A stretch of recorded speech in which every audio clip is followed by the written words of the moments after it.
Olá, eu sou o professor Fabrício. Vou ministrar hoje uma aula sobre o período helenístico e a sua filosofia. Veremos o que caracteriza o período helenístico, distinguindo-o do período clássico e também do período já imperial que o sucede. E veremos um pouco acerca da filosofia que surge e se desenvolve nesse período. Em outras aulas, veremos em detalhes as escolas filosóficas do período helenístico. Nessa, veremos uma introdução geral a essa época, a esse contexto. Para compreender o que é o helenismo, é preciso compreender o que era a Grécia antes desse momento histórico. O próprio termo helenismo deriva de helenos. Os helenos eram os gregos, eram como eles se chamavam. O nome oriundo, segundo a tradição mitológica, de Helena de Troia. Então, os gregos seriam como os filhos de Helena, a mulher que foi disputada por Paris e Menelau, e com isso criou a rivalidade entre os gregos e os troianos, uma rivalidade que seria mantida historicamente entre o mundo ocidental e o mundo oriental, e que depois iria se mostrar na rivalidade entre a Grécia e a Pérsia, uma rivalidade que persistiria durante o Império Romano e depois até na Idade Média, seria entre os cristãos e os islâmicos, que tem a sua origem no Oriente Médio. Até o século IV a.C., a Grécia, que é o berço da filosofia, era um conjunto de cidades-estados independentes. A Grécia não era um país. A Grécia era uma cultura.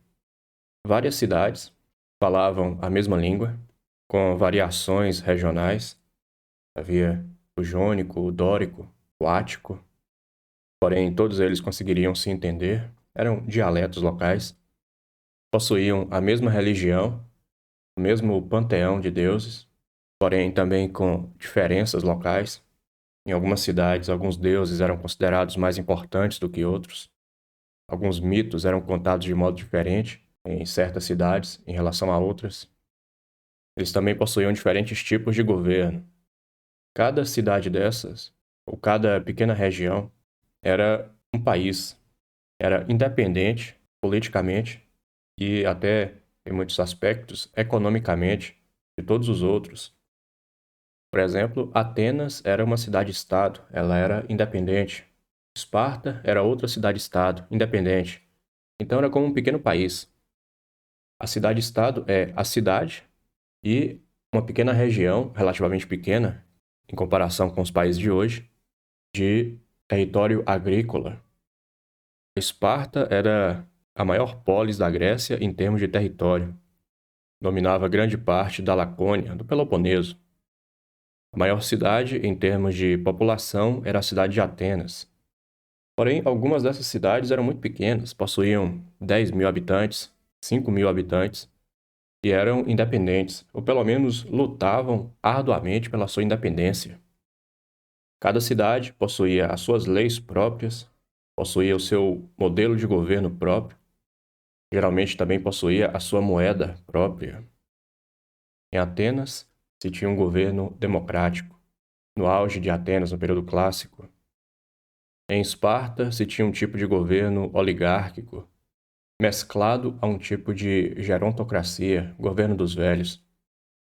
Algumas cidades possuíam ainda governos monárquicos, outras governos que variavam entre uma democracia e um tipo de tirania, e várias outras modalidades ou variantes dessas modalidades de governo.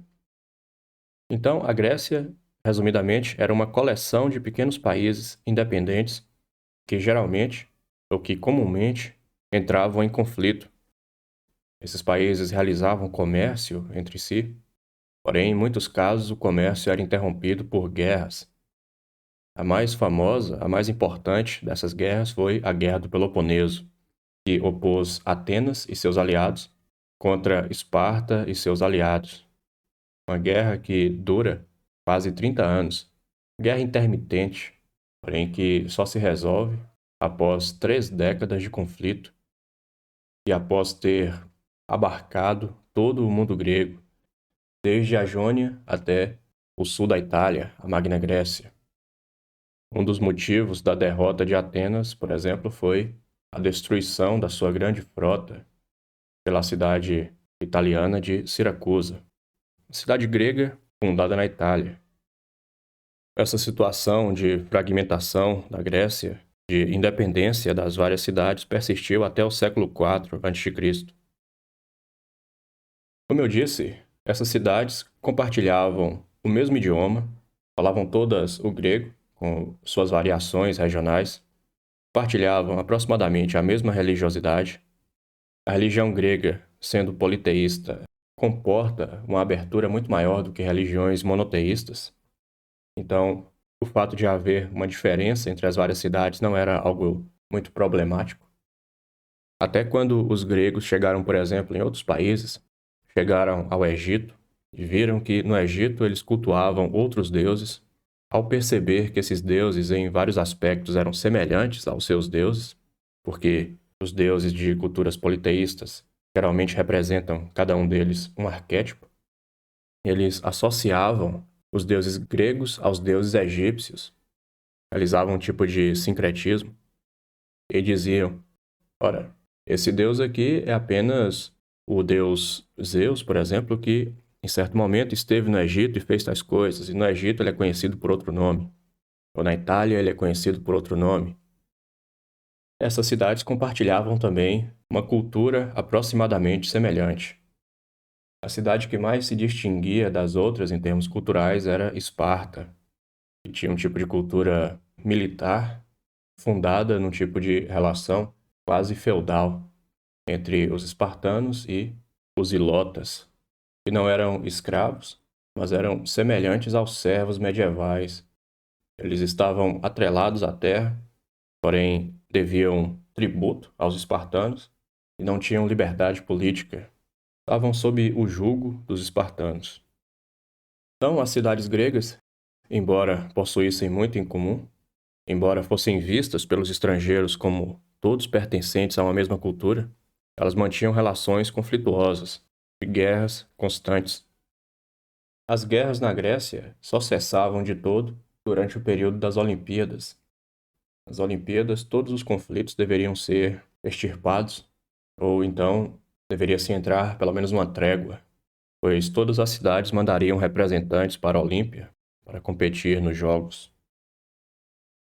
No século IV a.C., se pode dizer, com certa segurança, que Atenas era a cidade mais avançada do mundo.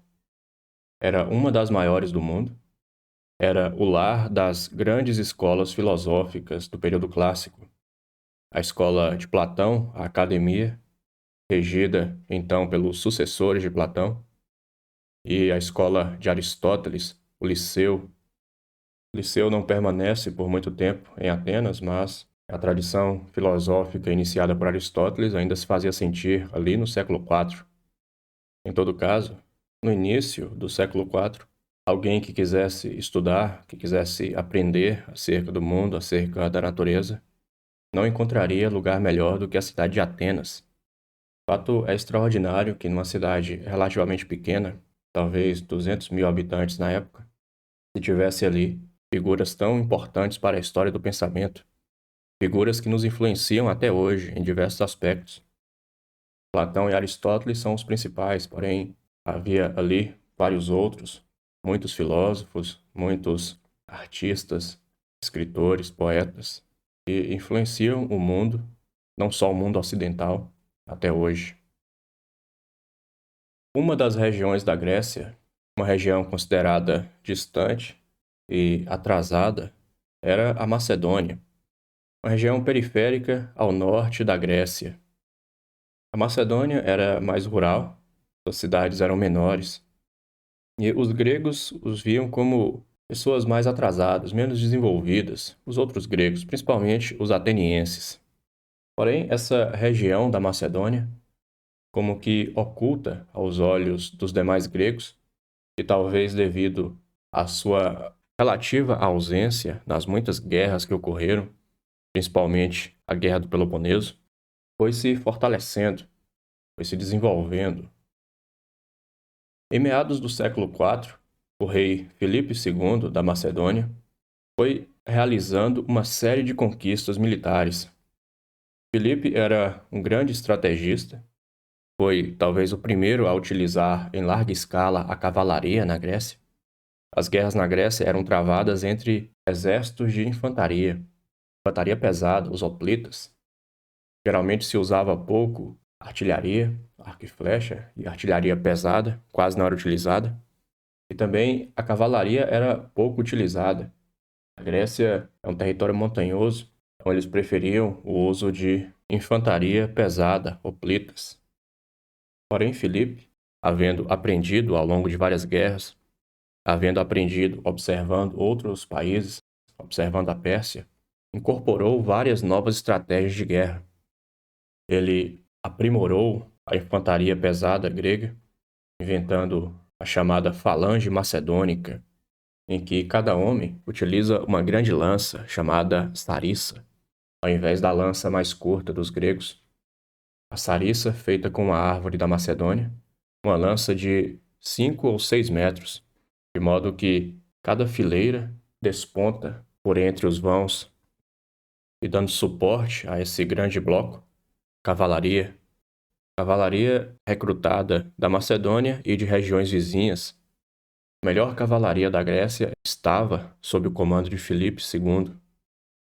Ele também foi o primeiro a utilizar artilharia pesada em larga escala.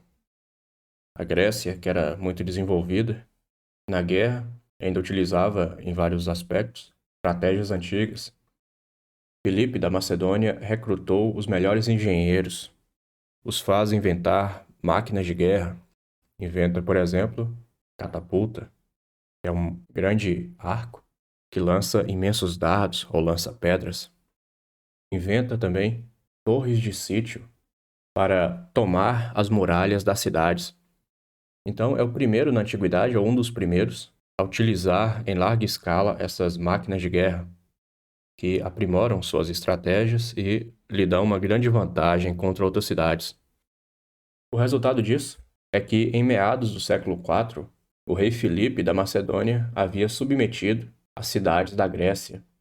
As grandes e orgulhosas cidades da Grécia, que desprezavam a Macedônia, tão distante e atrasada, haviam sucumbido aos pés de Filipe e seu exército.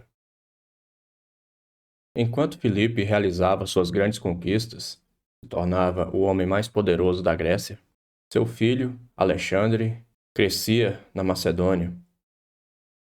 Quando Alexandre era um garoto, ainda um menino, Filipe mandou chamar para educar seu filho, o filho de um amigo seu, filho de Nicômaco, que era médico na corte macedônica. Esse filho era Aristóteles, que havia se educado na grande academia de Platão e havia, após ter sido preterido para presidir a escola, por não ser um ateniense. Quando Platão morre, escolhem o sobrinho de Platão, Espeusipo, para ser o novo escolarca da academia, ao invés de Aristóteles, que era o melhor estudante e, portanto, o mais merecedor. Então Aristóteles, decepcionado, deixa Atenas, viaja. Ele é chamado por Filipe para a corte macedônica, a fim de educar o seu filho, Alexandre. Aqui mostrando Aristóteles ensinando Alexandre. Então, um jovem, porém que depois se tornaria conhecido como Alexandre Magno, Alexandre o Grande, conquistador da Pérsia. Nesse tempo que Aristóteles permanece na Macedônia, além de educar Alexandre, ele também educa alguns dos seus generais, inclusive o general Ptolomeu, que depois se tornará governante do Egito e criará uma dinastia de governantes gregos no Egito, o reino Ptolomaico. Permanecerá até o tempo de Cleópatra, quando o Egito se submete ao Império Romano, no século I a.C., o que será, então, uma das marcas do fim do período helenístico.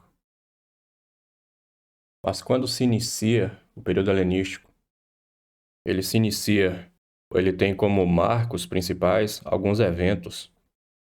Um deles, a conquista das cidades gregas por Filipe, que a submete. Outro, a ascensão ao trono de Alexandre.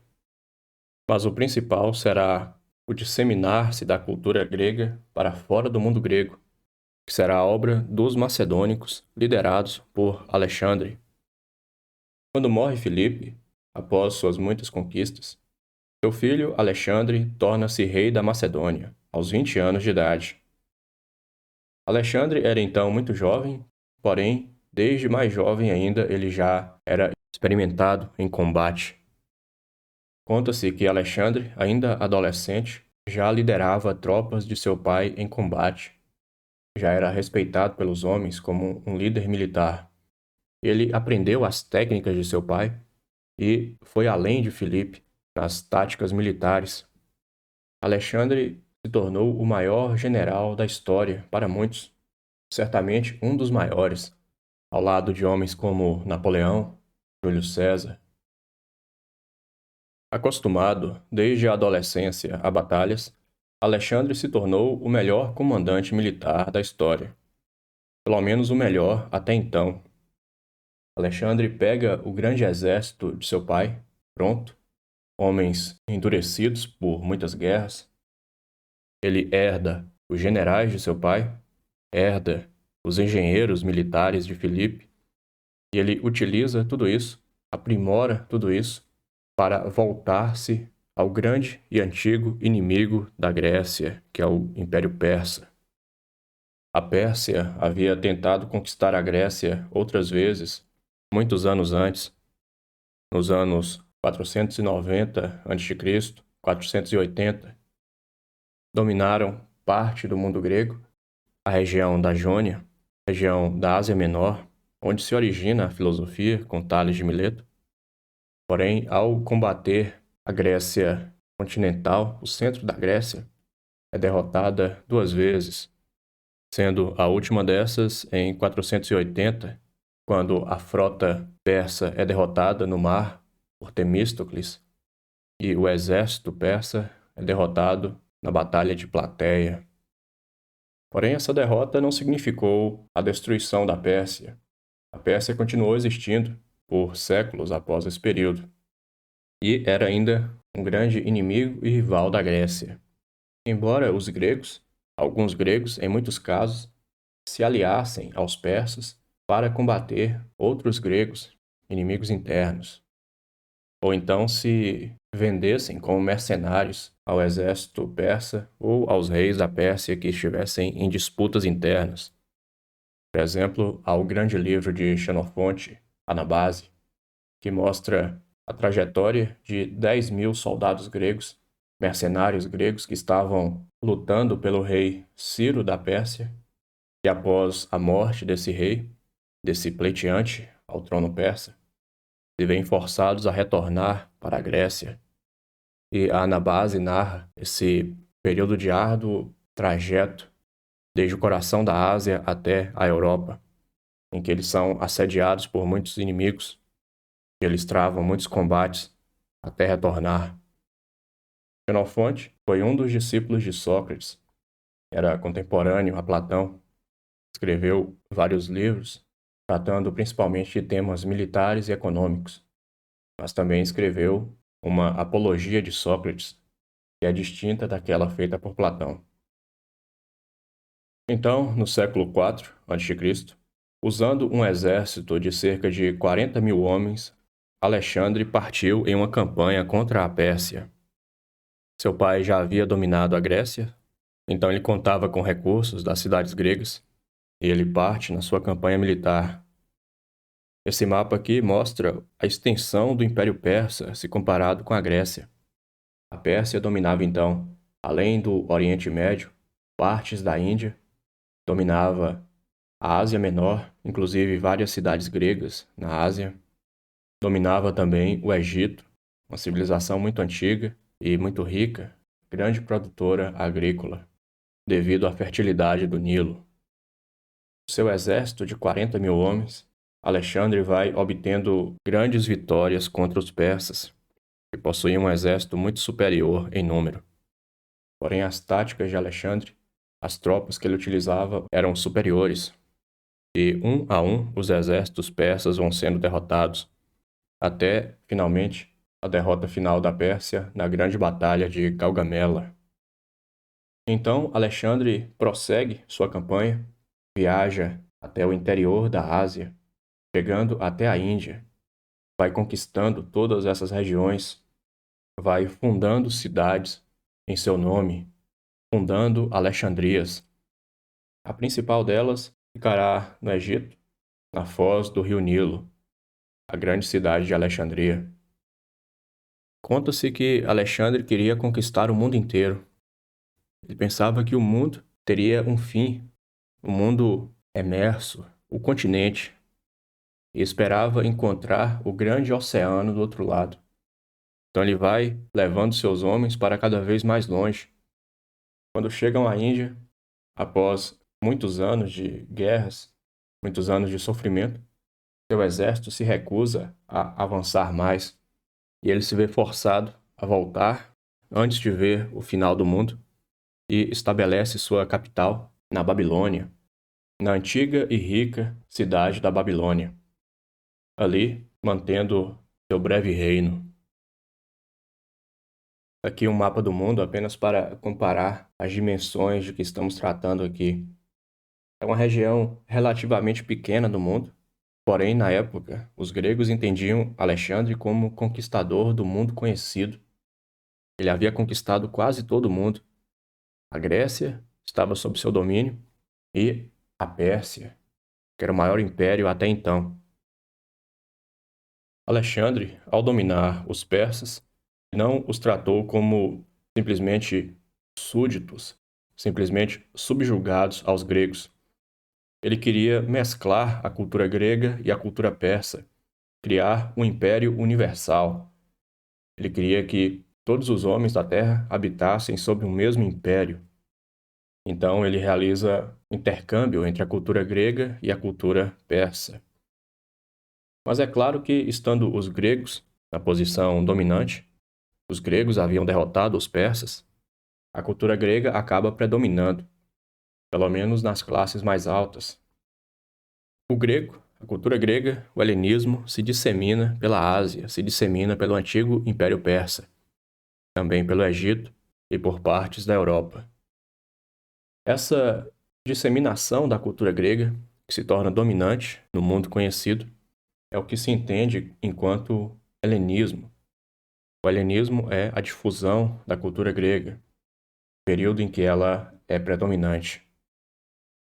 Nesse intento de unir os povos, ainda que unidos sob um rei, todos subjugados a ele mesmo, Alexandre ia contra o seu mestre Aristóteles, pois Aristóteles dizia que os povos eram naturalmente diferentes. Ele pensava que os povos da Europa, os povos do norte, possuíam certas características que eram distintas dos povos da Ásia, e os gregos eram distintos desses dois povos. Ele pensava que os povos do norte, os bárbaros, os germânicos, por exemplo, eram fortes, possuíam coragem, porém seu intelecto era pouco desenvolvido, enquanto que os persas, os asiáticos, incluindo também os egípcios enquanto asiáticos, embora estejam na África, eram dotados intelectualmente, eram habilidosos, porém lhes faltava a virtude moral, lhes faltava o brio, a coragem, de modo que eles facilmente se deixavam dominar por impérios, se deixavam governar por tiranos, enquanto que os gregos, estando numa região intermediária, nem muito fria, nem muito quente, isso são ecos da medicina hipocrática em certos aspectos, a ideia de que o clima influencia o corpo humano e, portanto, influencia o caráter. Os gregos, estando numa região intermediária, seriam dotados tanto da força e da coragem dos povos do norte, quanto da inteligência, da habilidade técnica dos povos da Ásia, os povos do sul. De modo que os gregos, tendo as qualidades em equilíbrio, eram naturalmente senhores desses outros povos. Eles eram naturalmente capazes e estavam justificados na sua conquista desses povos e na submissão desses povos. Então, o correto da visão de Aristóteles seria que Alexandre governasse os gregos como homens livres, já que eles eram tais por natureza, e governasse os bárbaros, seja os da Europa ou os da Ásia, como escravos, já que eles seriam, por natureza, propensos à escravidão, devido ou à sua carência intelectual ou à sua carência moral. Alexandre, porém, não via tais distinções, ele via as diferenças culturais, porém enxergava que os homens, por natureza, não seriam distintos desse modo como Aristóteles pensava, e queria estabelecer um tipo de governo universal. Então, Alexandre realiza suas conquistas e funda suas cidades. Aqui, a grande cidade de Alexandria, com o farol, o famoso farol de Alexandria, ficou de pé por muitos séculos, até ser destruído por um terremoto. Ele teria um formato geométrico. A primeira parte dele seria na forma quadrangular, quadrado. A segunda parte dele, o segundo segmento, seria na forma de um octágono. E o terceiro segmento na forma cilíndrica. Ao topo, ficaria uma grande fogueira em que, durante o dia, se jogaria plantas que produzem fumaça. Então, uma grande coluna de fumaça branca se ergueria a partir do farol de Alexandria, guiando os navios até o porto da cidade. E, à noite, a grande chama da fogueira, ampliada por espelhos, por lentes, poderia ser vista desde longe pelos navios, que com segurança chegariam ao porto. Alexandre realizou todas suas grandes conquistas, fundou tantas cidades, derrotou tantos reis, tantos povos, antes de completar 33 anos de idade. Aos 32 anos, enquanto residia e governava o seu império, na Babilônia, Alexandre adoeceu. Pensa-se que ele tenha contraído malária ou alguma doença semelhante a essa. E, aos 32 anos de idade, morre Alexandre, conquistador do mundo. Morre sem deixar filhos. Então, imediatamente se instala a contenda entre os macedônicos. Um império tão grande, tão jovem e sem um rei, sem descendentes desse rei. Então, seus generais começam a disputar e acabam por dividir o império em 4. Os generais Cassandro, Lisímaco, Ptolomeu e Seleuco. Eles fundam os reinos, maior reino Seleucida, que seria a Ásia, principalmente, o Império Persa, incluindo também regiões de Israel e regiões da Turquia. Lisímaco governa a Macedônia e a Ásia Menor.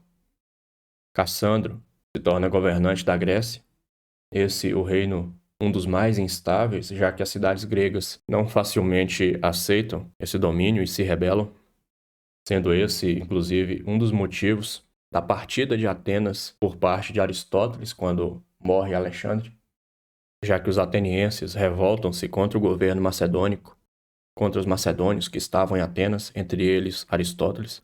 Então ele deixa a cidade e acaba morrendo 2 anos depois. E o reino de Ptolomeu, que governa sobre o Egito, e dentre esses será o reino mais duradouro. O reino Seleucida permanecerá alterado, depois ressurgirá em certo aspecto como o reino dos partos.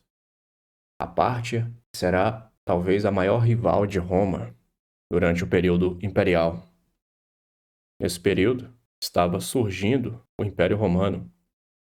Roma já dominava quase toda a Itália. É um evento comum que, quando países grandes guerreiam, países menores que são deixados de lado acabam crescendo. Quando Atenas e Esparta guerrearam, a Macedônia tornou-se forte, criou seu grande exército. Depois, quando os gregos estão combatendo os persas e depois combatendo-se entre os gregos, Roma vai dominando a Itália e depois viria a dominar a região de cultura grega, de influência grega do mundo. Também, Cartago desenvolvia-se nesse período, dominando grandes regiões do norte da África e algumas regiões da Europa. Cartago que seria rival de Roma no começo de seu império. Então, após a morte de Alexandre, surgem os 4 grandes reinos helenísticos, que, com alguma estabilidade, maior ou menor, irão permanecer por alguns séculos. O período helenístico durou aproximadamente 300 anos. Se considera que ele vai desde a época de Alexandre, desde a derrota dos persas, que sucumbiram aos pés do exército de Alexandre, até o surgimento ou até o fortalecimento do Império Romano. Roma domina a Grécia por volta do ano 150 a.C., porém Roma vai conquistar o último reino helenístico, o reino ptolomaico do Egito, no século I a.C. Então, aproximadamente, se pode dizer que o período helenístico, período em que a cultura grega é a mais influente do mundo, pelo menos no mundo chamado por eles o mundo conhecido, dura aproximadamente 3 séculos.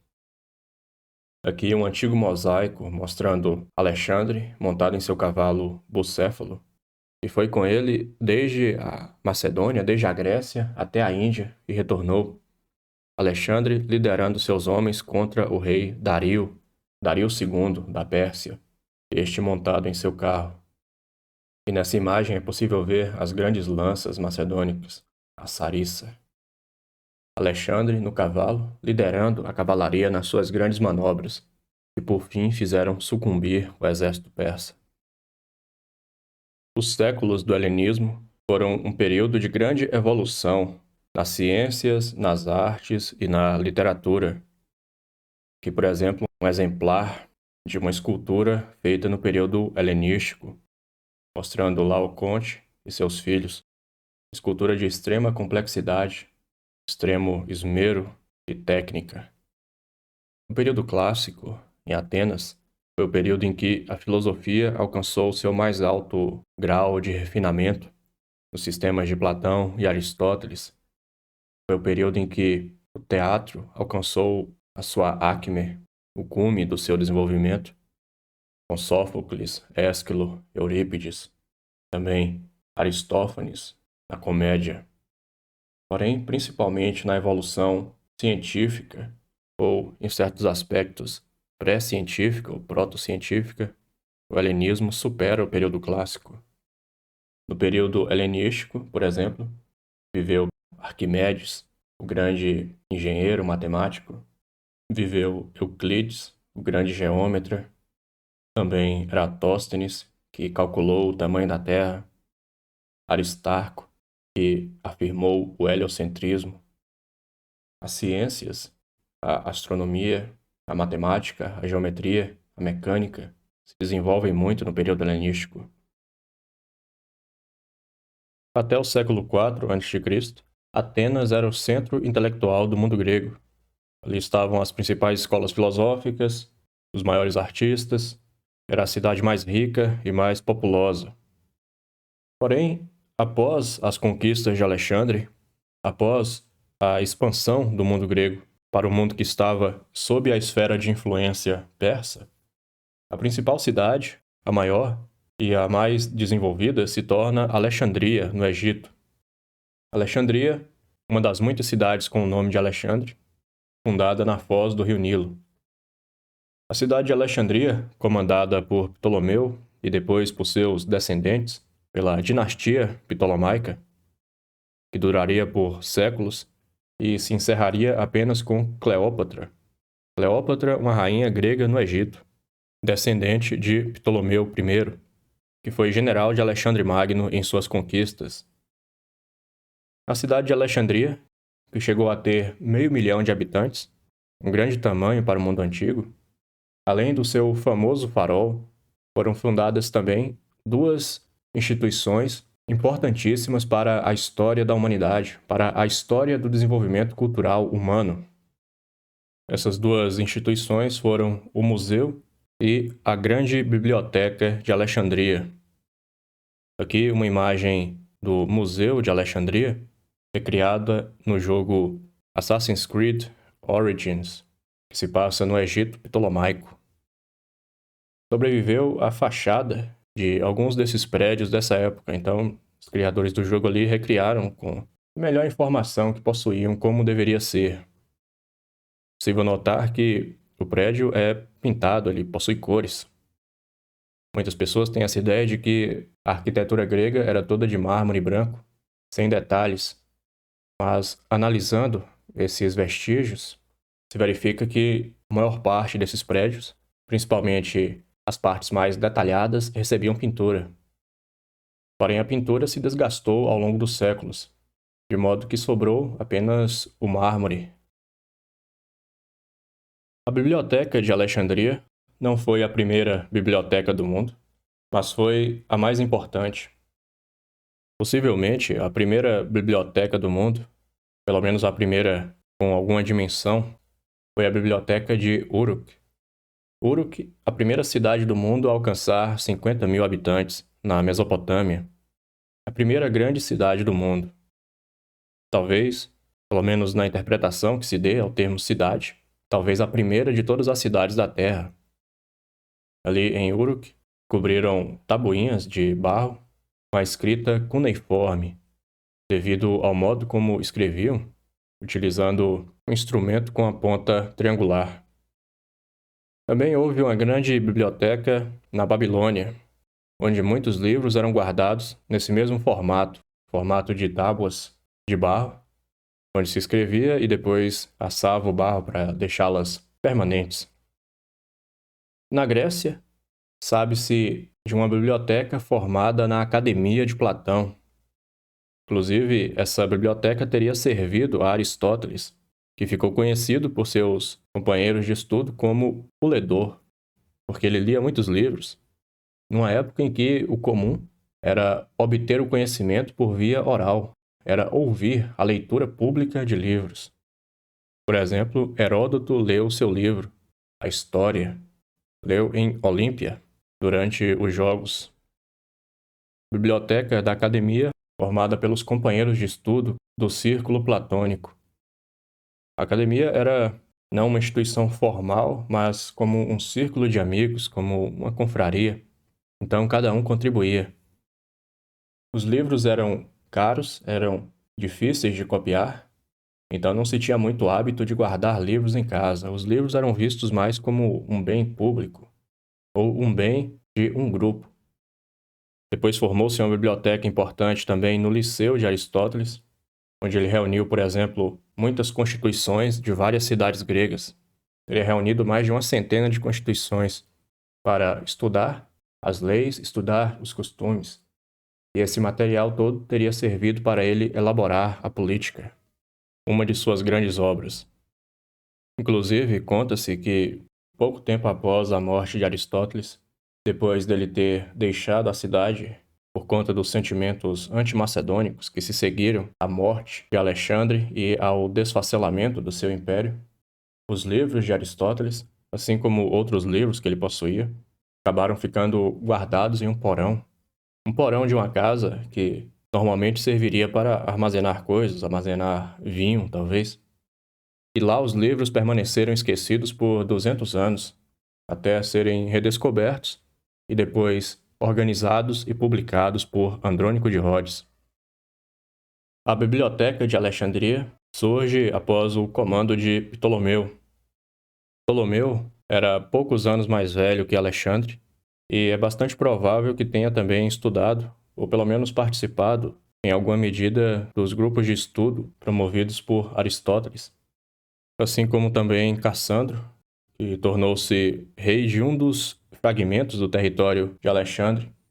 Esses haviam estudado com Aristóteles, então eram homens de cultura, e Ptolomeu teria tido a ideia de criar a biblioteca em Alexandria. Queria torná-la a maior cidade do mundo e a mais importante.